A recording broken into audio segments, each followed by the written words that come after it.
les questions des dons spirituels, je voudrais d'abord relire 1 Corinthiens 12 avec vous. Et puis, avant de parler directement des dons, je voudrais m'arrêter un peu sur le donateur. Pour ce qui concerne les dons spirituels, je ne veux pas, frères, que vous soyez dans l'ignorance. Vous savez que lorsque vous étiez païen, vous vous laissiez entraîner vers les idoles muettes selon que vous étiez conduits. C'est pourquoi je vous déclare que nul, s'il parle par l'Esprit de Dieu, ne dit Jésus est anathème, et que nul ne peut dire Jésus est le Seigneur, si ce n'est par le Saint-Esprit. Il y a diversité de dons, mais le même Esprit, diversité de ministères, mais le même Seigneur, diversité d'opérations, mais le même Dieu qui opère tout en tous. Or, à chacun, la manifestation de l'Esprit est donnée pour l'utilité commune. En effet, à l'un est donné par l'Esprit une parole de sagesse, à un autre une parole de connaissance selon le même Esprit, à un autre la foi par le même Esprit, à un autre le don des guérisons par le même Esprit, à un autre le don d'opérer des miracles, à un autre la prophétie, à un autre le discernement des esprits, à un autre la diversité des langues, à un autre l'interprétation des langues. Un seul et même Esprit opère toutes ces choses, les distribuant à chacun en particulier comme il le veut. Bien-aimés, ce matin, avant de considérer les dons, j'aimerais parler de celui qui est le donateur, le Saint-Esprit. Il nous est dit clairement, tout d'abord, que l'objectif des dons est là pour l'utilité commune. Aucun don n'est donné pour élever un homme ou une femme. Aucun don n'est donné pour que vous puissiez briller et entrer dans un espèce de star system. Je dénonce aujourd'hui le star system évangélique. Je dénonce aujourd'hui cette espèce de vedettariat et d'aura qu'on a mis au-dessus de certains, tout simplement parce que Dieu les utilise. S'il les utilise, ce n'est pas grâce à eux, c'est parce que lui a choisi de le faire. Et je crois qu'il faut que le peuple de Dieu retrouve cette maturité dans laquelle il est capable de ne pas justement commencer à élever des hommes, mais de continuer à élever le seul Dieu qui soit digne d'être élevé. Voyez-vous, parce qu'on élève des hommes, on est devenu manipulable par les hommes. Et il y a aujourd'hui énormément de manipulations qui sont faites. Et je vois des hommes et des femmes être finalement trompés dans leur foi, trompés dans leurs espérances, et on surfe sur cette espèce de star system qu'on a mis en place. Je dénonce ces choses-là, parce que la gloire doit revenir à Dieu et à Dieu seul. Nous opérons, et si nous opérons, c'est par grâce, et c'est par le Saint-Esprit qui est le donateur. Je crois que l'un des manques que l'Église a aujourd'hui, c'est le manque de conscience de la présence du Saint-Esprit. Le manque de conscience de la présence quotidienne du Saint-Esprit avec vous. Rappelez-vous que vous êtes le temple dans lequel l'Esprit de Dieu habite. David était tellement conscient de cela qu'après son péché avec Bathsheba, il n'a qu'une préoccupation, il n'a qu'un cri, il n'a finalement qu'une prière.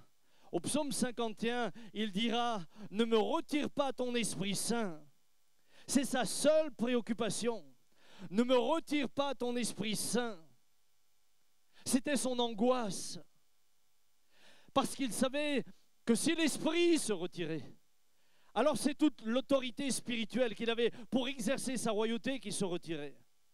Mais il savait également ce qui se passe lorsque l'onction se retire. On n'avait pas besoin de lui faire un dessin, ni une prédication. La prédication, il l'avait eue. C'était une prédication vivante dans la personne de Saül. Il a vu la déchéance d'un homme lorsque l'esprit se retire de ce dernier. Il a vu à quoi était réduit un homme qui pourtant avait été choisi, appelé, oint, envoyé, qualifié. Il a vu ce qui se passe lorsque l'esprit se retirait.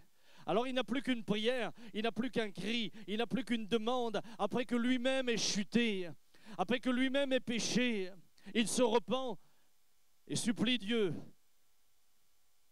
Ne me rejette pas loin de ta face, parce que j'ai vu ce qui est arrivé à Saül. Et ne me retire pas ton Esprit Saint. J'ai besoin de ton Esprit Saint. Le Saint-Esprit, bien-aimé, trop souvent, et je suis un peu malheureux et malmené dans la manière dont on parle de lui. Je le disais hier soir aux jeunes, on parle souvent de power, power, power, puissance, puissance, puissance. J'aimerais vous dire ce matin que le Saint-Esprit est d'abord une personne. C'est comme si vous alliez chez votre femme et dès que vous la voyez, vous dites juste « mangez, mangez, mangez, cuisine ». Franchement, vous croyez que ça l'épanouirait? Mesdames, est-ce que vous vous réjouirez si votre mari entre et dès qu'il vous voit, manger, manger, faim, faim, faim, manger, remplir, ventre? Et parfois, j'ai l'impression que c'est comme ça. On arrive et puissance, puissance, puissance, guérison, puissance, alléluia, alléluia, puissance. Hey, apprenez d'abord à le connaître, le Saint-Esprit. Apprenez d'abord à avoir de la communion avec lui. Apprenez d'abord à découvrir qu'il est une personne, qu'il a toutes les caractéristiques de la divinité, parce qu'il est Dieu, mais toutes les caractéristiques aussi d'une personne. Il peut être attristé.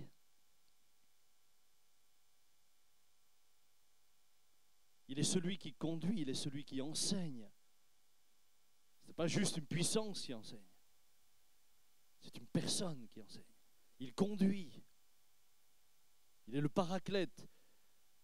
On peut s'appuyer sur lui. Mes amis, apprenons d'abord à découvrir la personne du Saint-Esprit, à communier avec le Saint-Esprit. Nous prions Dieu le Père par Jésus-Christ, mais nous communions avec le Saint-Esprit.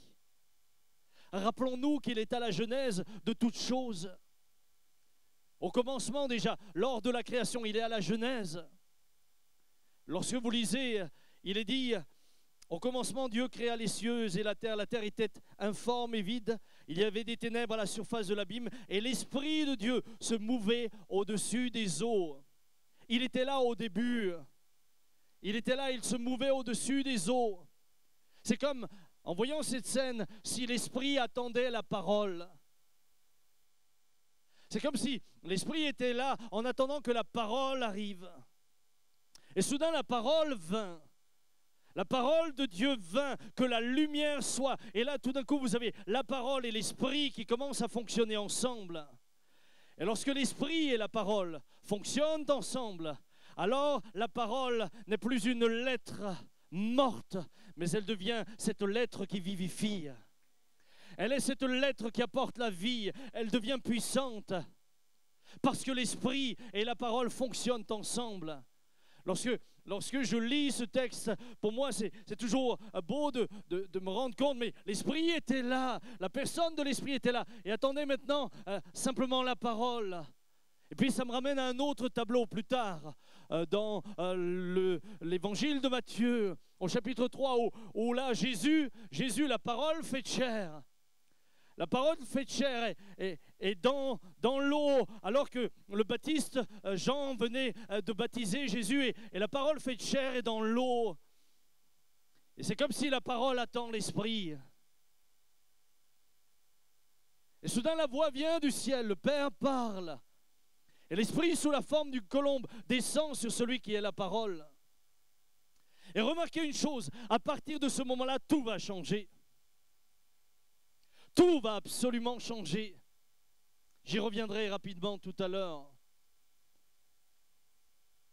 Mais l'Esprit est là également à la genèse de la conception de Christ. Lorsque la parole fut faite chair, c'est l'Esprit qui vint couvrir Marie. C'est l'Esprit qui vient couvrir Marie. C'est l'Esprit qui permet que le Christ soit formé dans le sein de cette femme. C'est l'Esprit qui est là. Et j'aimerais ce matin nous rappeler qu'aucun d'entre nous ne peut finalement naître de nouveau si l'Esprit ne vient emmener Christ en lui. Aucun. Nous pouvons tous avoir une religion. Tout à l'heure, la sœur le disait, certains sont là depuis des années.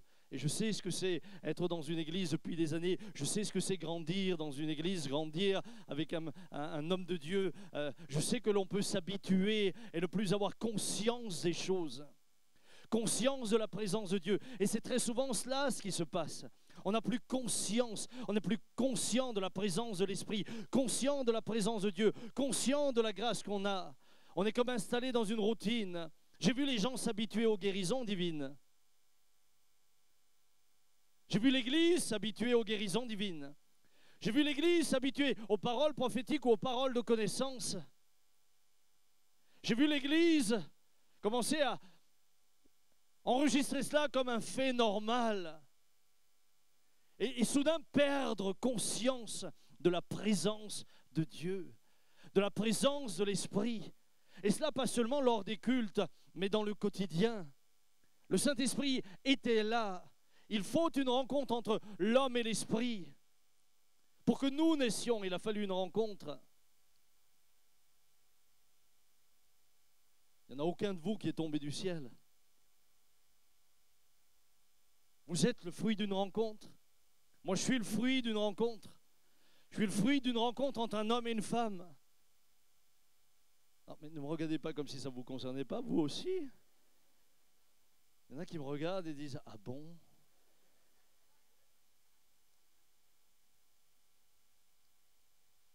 Aucun d'entre nous ne naît de nouveau s'il n'y a pas d'abord une rencontre.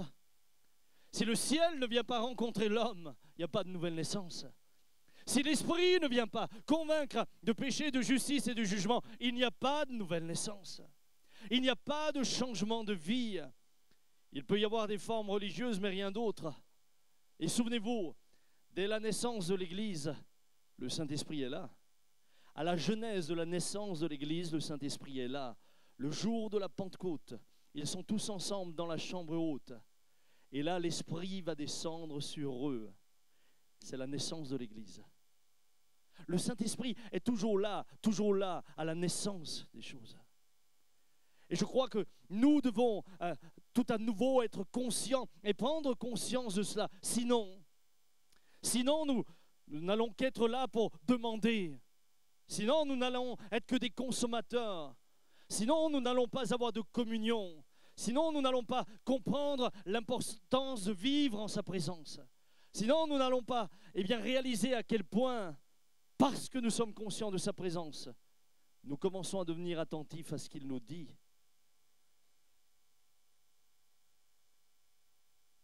Si nous n'avons pas conscience de cela, alors nous n'avons pas conscience non plus de l'importance de la parole, car la parole elle-même est inspirée par l'Esprit. C'est inspiré de Dieu que des hommes ont écrit. Et je retrouve souvent ce paradoxe des hommes et des femmes qui demandent à Dieu de leur parler alors que ce qu'il leur dit dans l'Écriture, ils ne le mettent pas en pratique. Vous pouvez longtemps demander à Dieu de vous parler. Cela commence par la parole. Si nous lisons la parole et nous ne l'appliquons pas, Jacques le dit, nous sommes comme un homme qui, se regardant dans un miroir, a aussitôt oublié à quoi il ressemblait. Pourtant, mesdames, je sais que le matin, quand vous vous regardez, vous n'oubliez pas. Et vous apportez toutes les modifications nécessaires. Je n'ai pas dit que vous faisiez un lifting devant le miroir, je n'ai pas dit ça. Mais on réalise, il y a quelque chose à faire. Aujourd'hui, beaucoup de croyants cherchent la parole prophétique, cherchent la parole de connaissance, mais ne lisent plus l'Écriture, ne mettent pas en pratique ce que la Bible dit. Un homme venait me voir un jour en me disant « Ah, pasteur, il y a tellement de trucs que je ne comprends pas. » Et je lui ai dit « T'inquiète pas pour ce que tu ne comprends pas, fais-toi plutôt de la Bible pour tout ce que tu as compris et que tu ne fais pas. »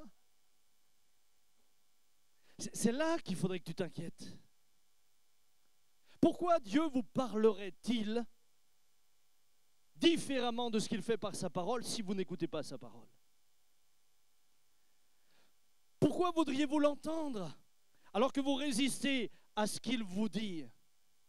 Combien veulent entendre Dieu leur parler au sujet de la paix et refusent de pardonner? Mes amis, il nous faut être cohérents. Il nous faut être cohérents de manière à ce que Dieu puisse agir. Vous savez, je suppose que dans la chambre haute, avant que l'Esprit descende, il y a dû y avoir des réconciliations. Croyez pas?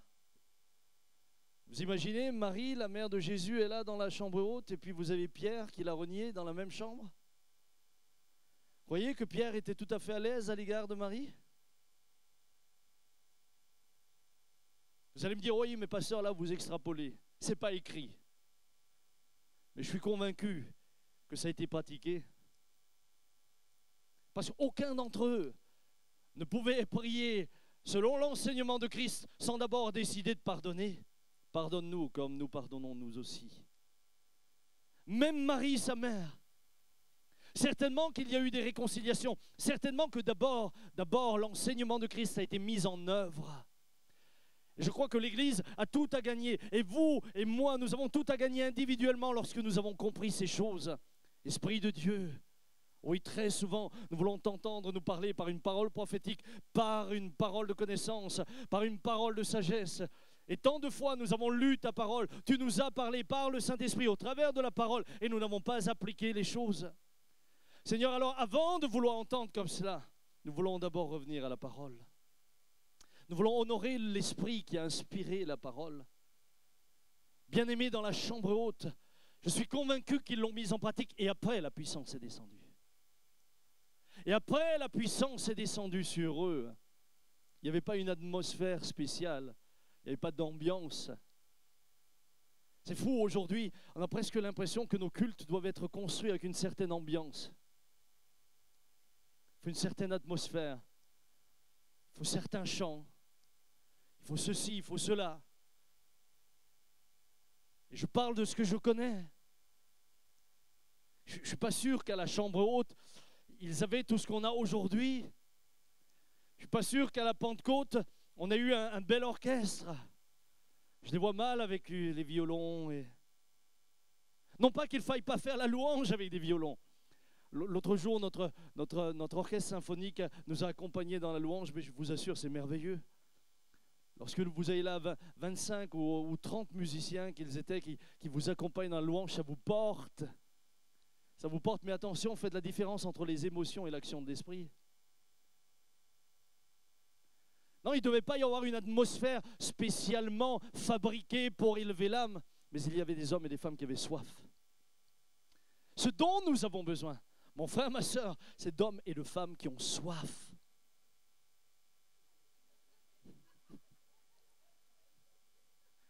Même la bouteille me suit. D'hommes et... Vous voyez, je parle de soif, elle me suit. Hein? Je me demande si elle ne me dit pas, bois donc un coup. Ils étaient là, ils s'attendaient, ils avaient faim, ils avaient soif. Quand des hommes et des femmes ont faim et soif, l'onction vient. Sinon, ça devient une soupe d'émotions. Hello? Je sais que je ne plais pas quand je dis ça. Je sais que parfois je dérange, je bouscule les codes. Mais j'ai souvent assisté à des rencontres très émotionnelles. Et quand les gens ne ressentent plus les mêmes choses, les mêmes émotions, alors ils disent l'onction n'est pas là. Le problème, c'est qu'ils ne connaissent pas l'onction. Ils ont l'impression que l'onction, c'est quand ils ont des frissons.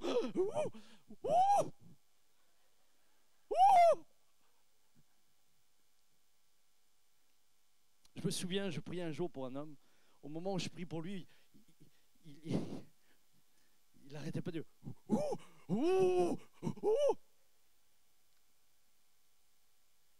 Puis moi, je ne ressentais rien de particulier. Je me dis, Seigneur, mais il pompe tout, hein. J'ai plus rien. Mais je me rendais compte que j'avais affaire à quelqu'un de très émotif, de très émotionnel.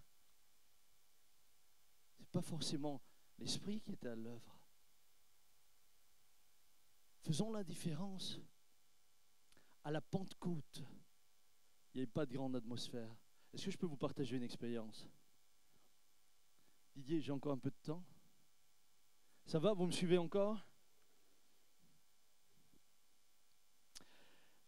Je me suis retrouvé au Sénégal. Nous avons ouvert une mission au Sénégal. Je ne vais pas rentrer dans les détails, mais c'est vraiment de manière miraculeuse que cette mission s'est ouverte. Et c'est quand même un pays à 95% musulmans. Et je me suis retrouvé à avoir une journée où nous avions des rassemblements. À cette époque-là, on n'avait pas forcément encore partout des bâtiments d'église. Alors parfois, on rassemblait les gens sous les arbres, etc. Et nous avons eu quatre rencontres dans l'après-midi. Je ne sais pas si vous connaissez un peu le soleil au Sénégal lorsqu'il tape en plein midi. Là, c'est assez fatigant. Et puis, en fin de journée, il devait être quoi, 17h, 18h, parce que la nuit tombe à cette heure-là. J'avais une dernière réunion dans une petite église de Brousse que nous avions bâtie. Et quand j'arrive là, bon, ils se sont mis à sonner la cloche. La cloche, c'était une jante de roue de voiture. Donc, ils ont tapé dessus, ça faisait Peugeot. Puis les gens ont commencé à venir. Et quand je suis rentré dans ce lieu, il y avait 3 personnes âgées, donc qui parlaient que le sérère, ne parlaient pas le français. Et puis, il y avait 3 enfants. Et je vais être sincère avec vous. Je suis arrivé là, je dis, Seigneur, tout ce voyage, tout ce déplacement, je sais qu'il ne faut négliger personne. Je sais qu'il faut, mais bon. Alors je me suis assis un peu dépité, mais fatigué des rencontres précédentes de l'après-midi. Et puis tout d'un coup, je réalise que des enfants commencent à arriver, des petites filles, puis des petits garçons. Et il en arrive 5, 10, 15, 20, 30, 50, 60, 80. Et ils ont pris place. Il y avait les petites filles d'un côté, les petits garçons de l'autre. Automatiquement, ils se sont organisés comme ça. Il y a quand même l'empreinte de l'islam qui est là. Et ils se sont mis à droite, à gauche. Et je me suis dit, waouh, mais il faut que je change mon message ce soir. C'est une école du dimanche que j'ai en face de moi. Et j'ai changé mon message. Je me suis dit, je vais parler de David, je vais parler de jeunes figures, parce que les plus petits devaient avoir 3-4 ans, et puis les plus âgés, peut-être 13 ou 14 ans. Et au moment où je me mets à prêcher, Dieu s'adresse à moi et dit, prends-les très au sérieux. Alors je leur annonce l'évangile en l'adaptant, en parlant à des enfants. Et puis à la fin, je dis simplement, qui veut donner sa vie et s'engager avec Christ? Et là, 100% lève la main. Je me suis dit, mais ça ressemble au Parti communiste. Tu as tout le monde qui est pour. Et je me suis dit intérieurement, ils n'ont pas capté. J'étais traduit en sérère, je me suis dit, ils n'ont pas capté. Ils font. Et là, Dieu me redit, tu les prends au sérieux, tu pries pour chacun d'entre eux. Je dis, Seigneur, je suis fatigué. Mais j'ai obéi. Ils sont venus, puis je priais pour chacun d'entre eux. J'avais encore un ami avec moi, et nos 2 épouses étaient avec, plus le pasteur que nous avions là-bas. Et quand nous avons eu terminé, le Seigneur me dit, maintenant, je vais les baptiser du Saint-Esprit. Alors je dis, Seigneur, c'est pas possible. Je ne vais pas recommencer encore un enseignement sur le baptême du Saint-Esprit. On a prié, je les ai priés au sérieux, mais je suis fatigué. Et là, il me dit, qui t'a dit de prêcher? Je t'ai dit que je vais les remplir.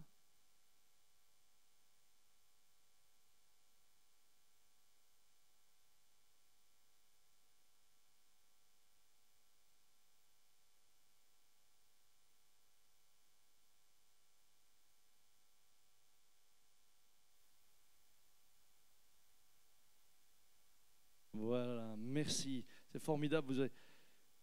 Vous avez une réserve, 4 micros. Ça me laisse du temps, hein? 2 heures par micro. Merci Didier. Ah mais merci, c'est beau. Et en plus de ça, c'est bien, comme on ne le fait pas comme Paul à l'étage, personne ne va tomber mort par terre, donc il n'y aura pas besoin de faire des résurrections. Et là, je me retrouve avec cette foule d'enfants, enfin cette foule, c'est 80 enfants, et je discute avec le Seigneur. Je dis, mais alors, qu'est-ce que je dois faire? Et là, il me donne une indication simple. Fais-les chanter Alléluia. C'est le seul chant qu'on pouvait chanter en commun. Alléluia, ça c'est international. Et il me dit, tu vas faire ce que je te dis. Au moment où je te le dis, tu frappes dans les mains et moi je vais descendre. J'ai dit, Seigneur, attends, j'ai jamais fait ça. Ensuite, en plus de ça, il y a ma femme dans l'auditoire. Et si elle voit que je fais un truc bizarre, je vais pas dormir cette nuit, je vais passer la nuit à lui expliquer pourquoi j'ai fait ceci, cela. Les messieurs semblent comprendre ce que je dis. Il y en a qui religieusement font... Et là, le Seigneur me dit, obéis. Il y a des moments où tu ne discutes pas, tu dois obéir. Alors, je leur ai dit, on va chanter Alléluia. Et on a chanté Alléluia. Et vous savez que j'ai entendu 80 petits enfants sénégalais chanter Alléluia de tout leur cœur. Mais ça te fait un vacarme. Ils n'ont pas de sono, on n'avait pas de sono, on n'avait pas de lumière, on n'avait rien. On avait juste la pleine lune qui nous éclairait. On n'avait rien. On était dans l'endroit le plus démuni que tu puisses imaginer. On n'avait pas de guitare, ni sèche, ni autre, on n'avait rien. On avait juste des djembés pour accompagner Alléluia. Allez-y. Et dans mon être intérieur, je disais, c'est quand que je dois frapper dans les mains? Et je disais, Seigneur, ça ne sert à rien de frapper dans les mains. Ils ne vont même pas l'entendre. Ils chantent tellement fort. Et le Seigneur me dit, obéis. Et puis ils l'ont chanté une première fois, on l'a chanté ensemble. Et puis une seconde fois, et la seconde fois, le Seigneur me dit, maintenant, frappe des mains. Alors, je ne l'avais jamais fait. Je me suis dit, bon. Puis j'ai refrappé une fois plus courageusement. Et là, je ne l'ai plus jamais vécu dans tout mon ministère. Vous savez, quand il est dit dans la chambre haute, il y eut comme un bruit, celui d'un vent impétueux. Il y a eu c'était comme un bruit, mais c'était comme une explosion. Et j'ai vu ces enfants soudain tomber à genoux, certains tombaient à terre, des démons les quittaient pour les uns, les autres hurlaient en disant, en serrère, ils priaient, ils demandaient pardon pour leurs péchés. Les autres chantaient en langue, baptisés du Saint-Esprit. Ça a duré, ça a duré. Et moi, j'étais par terre, le nez dans la poussière, en train de pleurer. Le plus bel endroit au monde était cet endroit-là. C'était la visitation. Écoutez, il y a eu un tel bruit que les habitants du village sont sortis du village pour voir ce qui se passait. Aujourd'hui, tous nos cadres de toutes nos églises au Sénégal, ce sont ces enfants-là. Ils ont maintenant 25 ans, 30 ans, ils prêchent l'évangile, ils sont sortis de là. L'un d'entre eux est responsable du travail des enfants dans les rues. Il réunit toutes les semaines 8000 enfants. Toutes les semaines. Lorsque l'esprit vient, ce n'est pas une ambiance qui attire l'esprit. C'est une faim et une soif. Lorsque l'esprit est honoré, l'esprit agit. Et il n'a pas changé que vous soyez à Paris, que nous soyons en Alsace, ou que nous soyons au Sénégal ou en Algérie, peu importe où nous sommes. L'Esprit de Dieu est cette personne qui veut communier avec nous et communier avec l'Église. Lorsque Jésus dit, il vous est avantageux que je m'en aille. Frères et sœurs, réfléchissons. Il dit ça à des hommes et des femmes qui l'ont accompagné, qui ont vu la gloire de Dieu, qui ont vu des miracles. Il dit ça à des hommes et des femmes qui ont vu le boiteux marcher, qui ont vu l'aveugle voir, qui ont vu le peintre multiplier, qui ont vu leur maître marcher sur l'eau. Et Jésus leur dit, il vous est avantageux. Quand on te dit qu'il y a un avantage, on te dit qu'il y a quelque chose de meilleur encore, de plus fort encore, de plus grand encore. Et il est avantageux que tu l'attendes. Combien de chrétiens m'ont déjà dit, mais frère, vous savez, ça avait été tellement différent si j'avais vécu du temps de Jésus. Je suis sûr que j'aurais été différent. C'est pas vrai. Tu aurais été tel que tu es aujourd'hui. Parce que celui qui est venu, le Saint-Esprit, est maintenant en toi. Avant, Jésus était à Jéricho, mais quand il était à Jéricho, il n'était pas à Jérusalem. Aujourd'hui, l'Esprit est avec nous, où que nous soyons. Aujourd'hui, toute l'autorité du ciel est avec chacun individuellement. Mais le problème, c'est que nous ne cherchons que l'autorité, nous ne cherchons que la puissance. Combien de croyants ne cherchent pas le caractère? Combien de chrétiens ne veulent que des signes, que des miracles? Tout ce qu'ils veulent, c'est du spectaculaire. Jésus n'est pas venu faire le spectacle. Remarquez que Jésus et les apôtres ne passaient pas leur temps à parler des guérisons. Les guérisons étaient là comme un signe, mais qui attestait la parole. Bien-aimés, aujourd'hui, il nous faut la puissance de l'Esprit. Et pour cela, il nous faut le connaître. Il nous faut le rencontrer. Il nous faut le laisser nous travailler, nous transformer. Vous savez, ce qui me touche toujours dans l'enseignement de Paul, c'est que, vous savez, le chapitre 12, où Paul parle des dons spirituels, de ces dons de puissance, ces dons d'autorité. Et puis comme pour chercher un équilibre, il traverse le chapitre 12 et il arrive au chapitre 13. Et là, tout d'un coup, tu changes de monde. C'est du caractère qu'il s'agit. Si je n'ai pas l'amour, je ne suis rien. Je peux faire des miracles, je peux faire un tas de choses. Si je n'ai pas l'amour, je ne suis rien, zéro. Tout d'un coup, il parle du fruit. Le fruit de l'esprit, c'est la paix, c'est la douceur, c'est la tempérance, c'est l'amour. Dans l'amour, finalement, tu as tout cela. Dieu ne cherche pas que des hommes qui font des miracles et des femmes qui font des miracles. Il cherche des hommes et des femmes qui lui ressemblent, qui sont transformés dans leur caractère, qui sont tellement changés qu'on ne les reconnaît plus. On a certains membres de l'Église, Dieu les a tellement changés que leurs amis ne les reconnaissent plus. Vous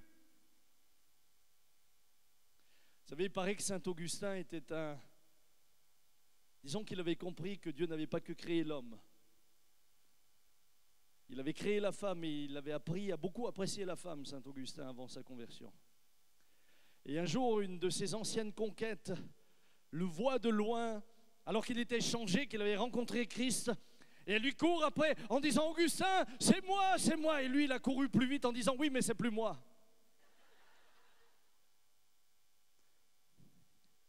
Oui, mais c'est plus moi. Je suis changé. Je suis un nouvel homme. Un nouveau regard. Une nouvelle manière de penser. Un nouveau caractère. Transformé à son image de gloire en gloire. Et ça, c'est l'action de l'Esprit. L'apôtre Paul dira la chose suivante. Il dira simplement « Mes enfants, pour qui j'éprouve de nouveau les douleurs de l'enfantement, jusqu'à ce que Christ soit formé en vous. » Christ doit être formé en nous. Les hommes et les femmes d'autorité sont des hommes et des femmes qui ont le caractère de Christ. Des hommes et des femmes qu'il peut utiliser. Des hommes et des femmes qui sont plus tant préoccupés par les miracles que par lui ressembler. Soudain dans leur vie, l'essentiel, c'est de ressembler Jésus. C'est mon espoir suprême. Et là, dans ces vies-là, vous voyez l'approbation de Dieu. Je suis tellement toujours admiratif lorsque je vois mon père, un homme d'une telle paix, vous savez, une telle paix. Vous pouvez aller le rencontrer. D'ailleurs, si les gens l'appellent Papa Jean dans l'église, ce n'est pas par hasard. Il est comme ce père spirituel, mais en même temps avec cette autorité, mais une autorité simple. Il n'a pas besoin d'hurler dans un micro. Et quand il prie, il se passe quelque chose. C'est cette force tranquille. C'est cette force dans laquelle il n'y a pas de vedettariat. Elle est tranquille. Elle est le résultat de la présence de Dieu. Un jour, j'étais avec lui en Allemagne pour vous dire à quel point ça m'a... Vous savez, quand je vous parle de lui, c'est parce que je sais l'homme de Dieu qu'il est. Je suis avec lui en Allemagne et tout d'un coup, une jeune femme vient, elle devait avoir 27, 28 ans. Elle lui saute au cou, elle lui dit « Papa, papa !» Hey, c'est quoi ce... Non mais elle était émue. C'est quoi ce truc-là? D'abord, je me suis effrayé. J'ai dit, mais moi cette sœur-là, je ne la connais pas. J'ai 2 sœurs, j'en ai pas 3. Et puis très rapidement, j'ai compris. Lorsque sa mère était enceinte, on avait diagnostiqué une malformation extrêmement importante sur le bébé. Et une malformation à un tel stade que les médecins avaient dit lorsqu'il naîtra, ce sera un monstre. avortez-le. Alors elle s'est adressée à des pasteurs qui lui ont dit, ma sœur, la voie de la sagesse, c'est d'écouter ce que les médecins disent. Et je ne sais pas par quel biais, elle avait trouvé le numéro de mon père, elle l'appelle. Et puis elle lui dit, pasteur, que me dites-vous? Et c'est jamais facile de répondre dans ces moments-là. Parce que vous engagez la vie de quelqu'un d'autre, pas la vôtre. Mais il lui dit, ma sœur, dans les psaumes, il est dit que avant même que tu sois formé, je te connaissais. Et il dit, moi à votre place, je ferai confiance en celui qui est au-dessus de tout. Et cette femme a, contre l'avis des médecins, mais contre l'avis aussi de certains membres de son église, etc., elle est allée au bout de la grossesse. Et quand elle a accouché, l'enfant est venu au monde mal formé. À tel point que quand elle allait l'allaiter, elle y allait à des heures où elle savait qu'il n'y avait pas trop de personnel dans les couloirs pour éviter de se faire huer par les gens.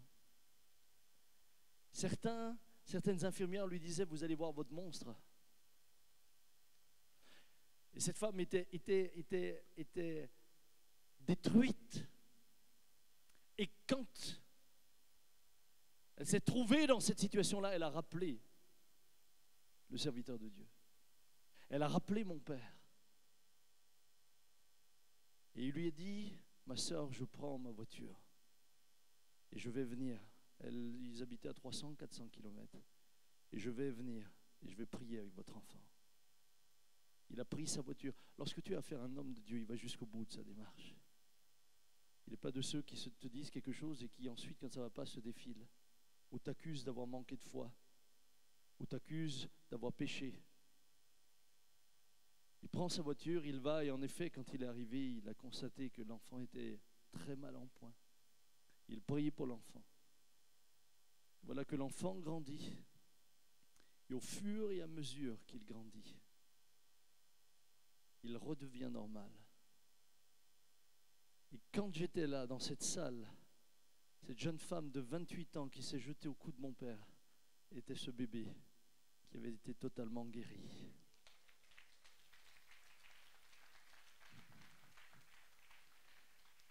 Et si elle l'appelait papa, c'est parce qu'elle savait qu'elle lui devait la vie. Ce n'est pas toujours ceux qui font le plus de bruit qui ont l'autorité. Mais ce sont ceux qui sont en communion avec Dieu, dans lesquels tu vois le caractère de Christ, dans lequel tu vois cette joie de vivre avec Jésus, dans lequel tu vois cette communion. Et lorsque l'apôtre Paul passe du chapitre 12 au chapitre 13, il termine ce chapitre 13 qui nous interpelle tellement. Je ne sais pas si c'est la même chose pour vous lorsque vous lisez ce chapitre sur l'amour. Il vous remet en question. En tout cas, il me remet en question. Et puis il arrive directement au chapitre 14. Et là, au chapitre 14, premier verset, il dit « Recherchez l'amour ». Et puis il revient « Aspirez aussi aux dons spirituels ». Vous avez cet équilibre. Il y a cet équilibre. Et il doit y avoir cet équilibre dans la vie du croyant. Aujourd'hui, on est malheureusement, et je suis parfois avec ce sentiment qu'il n'y a pas toujours cet équilibre. Il y a plus la recherche du spectaculaire maintenant, la recherche de la puissance, la puissance, la puissance. Mais il n'y a pas ce qui en fait la force. Il n'y a pas la vie. Il n'y a pas le caractère de Christ. Il n'y a pas l'empreinte de Dieu dans ces vies-là. Vous savez, l'un des symboles de l'esprit, vous le savez, c'est la colombe. Est-ce que vous avez remarqué? La colombe a 2 ailes. Ce n'est pas un scoop, hein? Ce n'est pas un scoop. Et parfois, j'ai l'impression qu'on a des églises dans lesquelles il y a une colombe à 1 aile. Chez eux, c'est que le fruit. Et le reste, il n'y a pas les dons, on n'a pas besoin de ça. C'est terminé, c'était pour les apôtres. Mais une colombe à 1 aile, ça tourne en rond. Ça décolle jamais. Et puis vous avez les autres. Power, power, power, power, power, power, power, power. Ils tournent aussi dans l'autre sens, mais ils tournent. Celle qui décolle, c'est celle qui a les deux ailes. Dieu veut faire décoller son Église dans ce pays. Dieu veut faire décoller son Église avec des hommes et des femmes mûrs. Dieu veut emmener de la maturité au travers de cette prise de conscience, de la présence de l'Esprit. Mais de l'Esprit qui vous conduira dans le surnaturel, mais qui vous conduira également dans la parole. Cet Esprit qui opérera dans votre caractère, mais qui opérera aussi au travers de votre vie des choses extraordinaires. Je termine en disant, nous avons vu tout à l'heure que la parole était là et attendait l'Esprit. Jésus dira la chose suivante, « Nul ne peut venir à moi si le Père qui m'a envoyé ne l'attire. » Lorsque vous posez la question, comment le Père attire, vous avez Jean 16. Cependant, je vous dis la vérité, vous êtes avantageux que je m'en aille, car si je ne m'en vais pas, le Consolateur ne viendra pas vers vous, mais si je m'en vais, je vous l'enverrai. Et quand il sera venu, il convaincra le monde en ce qui concerne le péché, la justice et le jugement. Décidément. Et maintenant, nous avons Christ. Il est dit de Christ la chose suivante. Vous ferez des œuvres plus grandes que j'ai faites. Et moi, je prierai le Père, il vous donnera un autre consolateur. Je reprends Jean 14. Si vous m'aimez, gardez mon commandement, et moi, je prierai le Père, il vous donnera un autre consolateur, afin qu'il demeure éternellement avec vous. Un autre consolateur. C'est au travers de l'autre consolateur que nous allons faire des œuvres. Et des œuvres qui ne sont pas naturelles, mais des œuvres qui sont surnaturelles. Si vous regardez la vie de Christ, pendant 30 ans, il est le Fils de Dieu. On le connaît comme le charpentier. Ceux de Nazareth le connaissaient tellement bien qu'ils n'ont pas pu reconnaître en lui qui il était. Certains d'entre lui ont dû dire « Hey, arrête, on te connaît, c'est toi qui as scié les poutres du grenier. On était là quand tu les as posées. » D'autres disaient, mais ses frères et ses sœurs ne sont-ils pas au milieu de nous? 30 ans, frère, pas un démon de chassé, pas un malade de guéri. 30 ans à vivre simplement au milieu d'une société, travaillant avec son père. Je suis sûr que Joseph, le jour où il lui a dit, on va faire des œuvres plus grandes, ben Joseph a dû se réjouir. Il dit, puisqu'il est le Fils de Dieu, on va augmenter la production. Il multiplie les pains, on va pouvoir multiplier les charpentes. Mais ce n'est pas de cela que Jésus parlait. Ce n'est pas de cela que Jésus parlait. Et soudain, nous avons Jésus, comme je l'ai dit tout à l'heure, dans l'eau. Le Père parle, l'Esprit descend sur lui. L'Esprit l'emmène au désert, il est éprouvé. Et lorsqu'il revient du désert, il est dit, Jésus revêtu de puissance. Jésus revêtu de puissance. Jésus revêtu de puissance. Il dira dans Luc 4, l'onction du Seigneur est sur moi, parce qu'il m'a oint pour annoncer une bonne nouvelle aux pauvres, guérir ceux qui ont le cœur brisé, libérer les captifs, ouvrir les yeux aux aveugles, délivrer les opprimés, proclamer une année de grâce du Seigneur. L'onction, l'Esprit du Seigneur est sur moi à cause de ça. Mon frère, ma sœur, Christ n'a fait aucun miracle et chassé aucun démon avant que l'autorité de l'Esprit soit sur lui. Alors comment toi et moi pourrions faire l'œuvre à laquelle il nous appelle sans avoir la même aide dont lui a eu besoin? Comment? Comment guériras-tu un malade? Comment chasseras-tu un démon? Comment prophétiseras-tu? Comment donneras-tu une parole de connaissance sans que l'Esprit agisse? Et pour cela, encore une fois, rappelle-toi que l'Esprit est une personne avec qui tu vas communier. Rappelle-toi qu'il nous enseigne au travers de la parole et qu'il s'attend à ce que nous écoutions la parole. Il te transformera dans ce que tu es et il te donnera ce dont tu as besoin pour faire l'œuvre à laquelle tu es appelé. Fermons nos yeux un instant. Père, nous sommes là devant toi et nous te prions ce matin. Seigneur, oui, nous voulons les dons spirituels. Seigneur, nous voulons voir ta gloire se manifester. Nous voulons voir les cœurs, les vies être bouleversés. Est-ce que les musiciens pourraient venir pendant ce temps? Seigneur, nous voulons voir toutes ces choses-là. Mais ce matin, nous ne voulons pas oublier qu'avant de faire, il nous faut être. Seigneur, les disciples voulaient faire, mais toi d'abord, tu leur as appris à être en les prenant 3 ans et demi avec toi. Seigneur, nous sommes tout de suite dans le faire, mais pas dans l'être. Donne-nous d'être des hommes et des femmes de Dieu. Donne-nous d'être des hommes et des femmes dont l'autorité résulte de la vie sainte qu'ils mènent. Donne-nous d'être des hommes et des femmes dont l'autorité résulte de la dépendance qu'ils ont de toi. Donne-nous d'être des hommes et des femmes dont l'autorité vient de la capacité de nous aimer les uns les autres. Ta venue est une histoire d'amour. C'est par amour que le Père t'a envoyé. Change nos caractères, Seigneur. Change nos caractères. Seigneur, que ce ne soit pas la chair qui nous motive à chercher les dons. Que ce ne soit pas la chair qui nous pousse à chercher des dons parce qu'elle a besoin de gloire.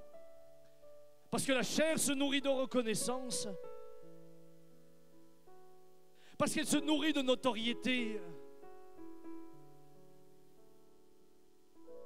Parce qu'elle aime la puissance.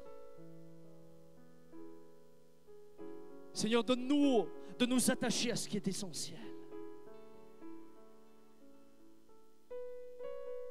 Aide-nous à apprendre à connaître l'Esprit, à réaliser qu'il est là au quotidien, pendant que nous sommes là ce matin ensemble. Mais également quand nous rentrerons à la maison.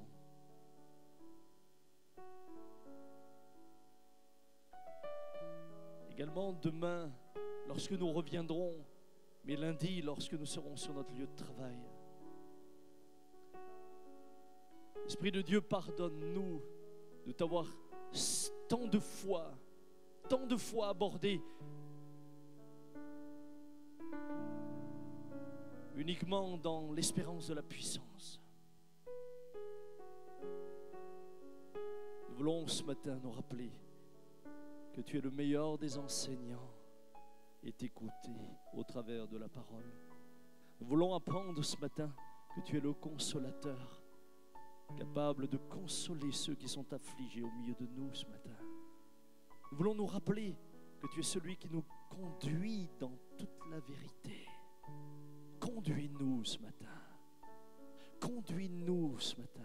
Nous voulons nous rappeler que tu es celui qui donne les dons à qui tu veux, comme tu le veux. Et tu le donnes pour l'utilité commune. Et tu le donnes, là encore une fois, pour le service des uns envers les autres. Ce matin, nous sommes devant toi, Seigneur. Et nous voulons vraiment chercher ta face. Alors que nous sommes là devant Dieu,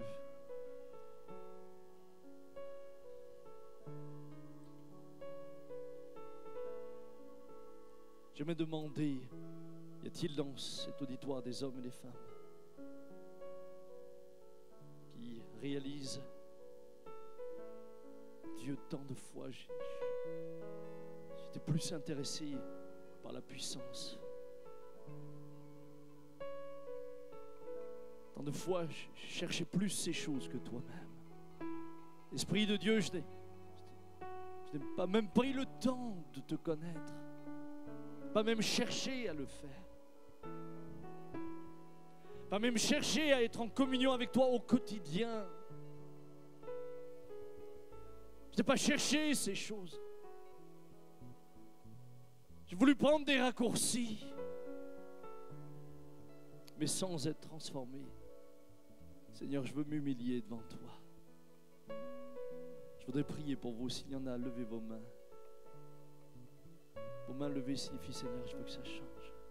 Est-ce que on est ensemble librement. Est-ce que vous pourriez vous approcher, simplement vous mettre à genoux là, à genoux devant Dieu, dire Seigneur,